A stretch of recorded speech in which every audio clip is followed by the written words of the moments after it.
Hello and welcome to today's Trigger 2-minute tutorial. Today I'm going to start talking to you about MIDI, and specifically today we'll be looking at how to use an external MIDI device to fire a cue button in my project. So the first thing we do is we go to Project Options and we go to the MIDI devices page, and you'll see here I have a list of all the MIDI hardware devices attached to my system, the MIDI input devices on the left and the output devices on the right. Today we're only concerned with MIDI input devices, and one of these devices is a small MIDI keyboard that I've got attached, and it's called the Nano Key. So I'll select that as my MIDI device. You can select multiple MIDI devices if you so desire. I'll quickly, while we're on the project options page, show you the global MIDI page, and here you can see you can set up what global MIDI commands are sent on the system, and we also have an external hardware control drop down box, and I'll be talking about this in a future tutorial.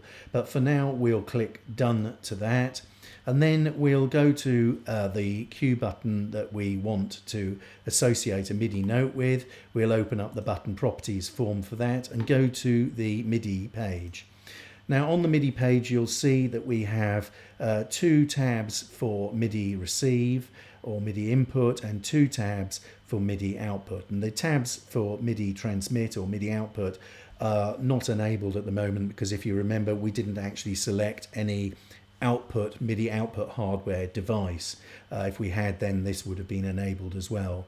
But the MIDI receive side is enabled, and the two tabs simply means that you could have two MIDI notes or MIDI commands that can act on this trigger, but on this cue button.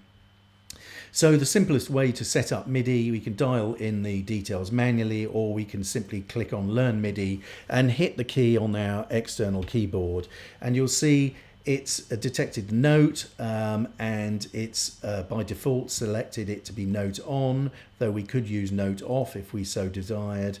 We could choose to use the velocity of the notes to control the volume, and we can select the action that it's going to cause on this button. By default it's set it to fire, which is probably 99% of the time the action that you're going to be requiring, but we could set it to be something else. We could get a MIDI note to exit a loop or invoke a jump or such like. So we click done to that, and now you can see on the tag section we have a little indicator indicating the channel and the note number that's associated with this cue button, and if I hit the key on my external MIDI keyboard, you'll see it fires that track. If I hit it again, it will re-cue from the beginning. Okay, that concludes today's introduction to MIDI with Trigger. I hope you've enjoyed watching, and you'll join me next time.